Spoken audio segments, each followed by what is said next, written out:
వీక్షకులందరికీ నమస్కారం.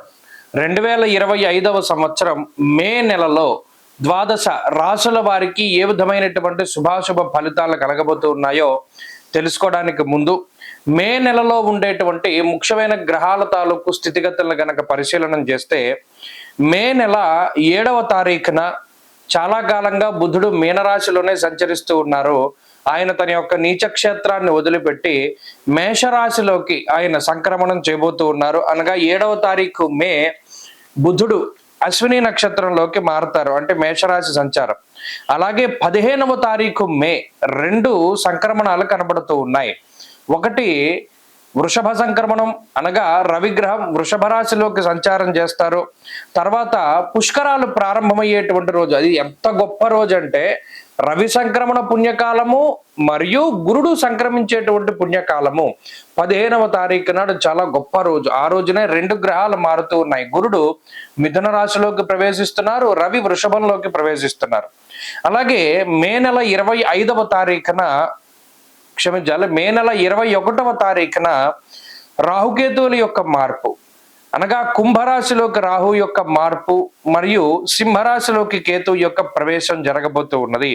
అలాగే మాసం చివరిలో బుధుడు మరలా మేషాన్ని వదిలిపెట్టి వృషభంలోకి వెళ్ళిపోతారు.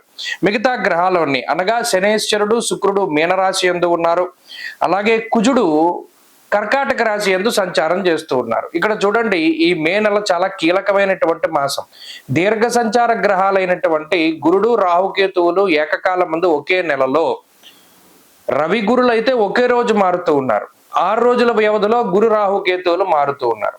మరి ఈ గ్రహ సంపత్తిలో మే నెల అసలు ఏ విధంగా ఉండబోతూ ఉన్నది అనేటువంటి విషయాన్ని మనం తెలుసుకుందాం. వృశ్చిక రాశి వారికి మే నెల సాధారణమైనటువంటి ఫలితాలని ఇస్తూ ఉన్నది. ఇక్కడ ఉన్నటువంటి గ్రహస్థితిని గమనిస్తే గురుబలం 7వ స్థానంలో ఉండేటువంటి గురువు 8వ స్థానానికి మారుతూ ఉన్నారు. అందువల్ల గురుబలం తగ్గుతూ ఉన్నది. 5వ స్థాన స్థిత రాహువు 4థ స్థానంలోకి వస్తూ ఉన్నారు. అర్ధాష్టమ రాహు యొక్క దోషం ప్రారంభమైనది. ఈ 2 గ్రహాలు కూడా అంటే అనుకూలించేటువంటి స్థానాల నుండి ప్రతికూలతలోకి రావడం అనేటువంటిది కొంత ఇబ్బంది. అలాగే పంచమంలో శుక్రుడు యోగిస్తున్నారు. ఈ మాసంలో 15వ తారీఖు వరకు రవి యొక్క బలం ఉంటుంది. ఇది ప్రధానంగా మనం చూసుకోవాలి. 9వ స్థానంలో కుజుడు మిశ్రమమైనటువంటి ఫలదాత.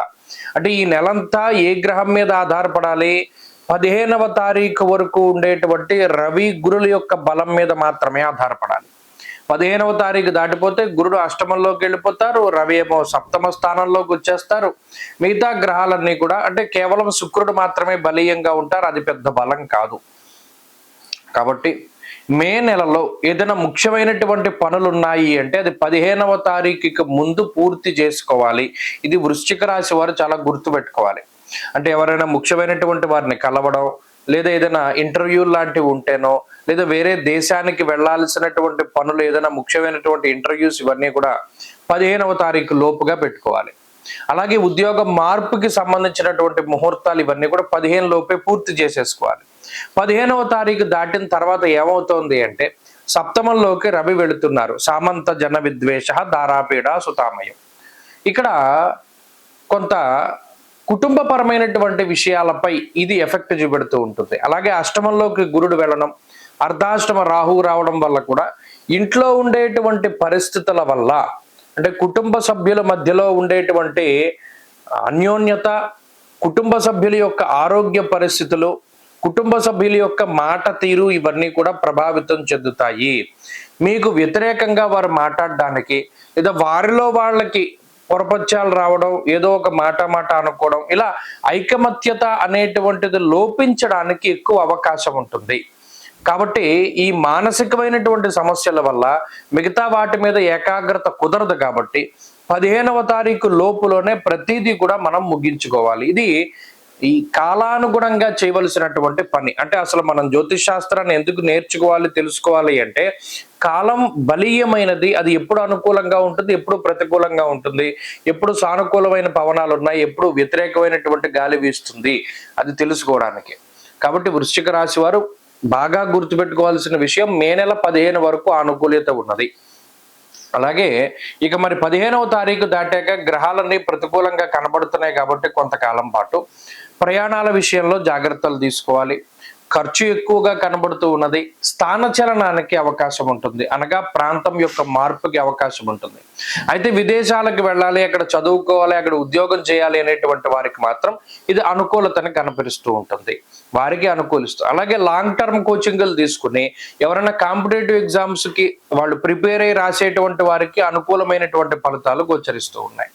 అలాగే ప్రత్యేకించి ఇంకా మనం చెప్పుకుంటూ పోతే అసలు ఉద్యోగం లేకుండా ఉద్యోగం కోసం ప్రయత్నం చేసేటువంటి వారికి సైతం మంచి ఫలితాలని ఈ గ్రహస్థితి ఇస్తుంది. కాబట్టి ఈ మాసంలో కొంత మిశ్రమమైనటువంటి ఫలితాలు ఉన్నాయి. వీటన్నిటిని దృష్టిలో పెట్టుకుని 15వ తారీఖు దాటాక ఉండేటువంటి పరిస్థితులు సైతం మనకి అనుకూలించాలి అనుకున్నప్పుడు రాహు గురుల యొక్క అనుకూలిత కోసం ఎక్కువగా ప్రయత్నం చేయాలి.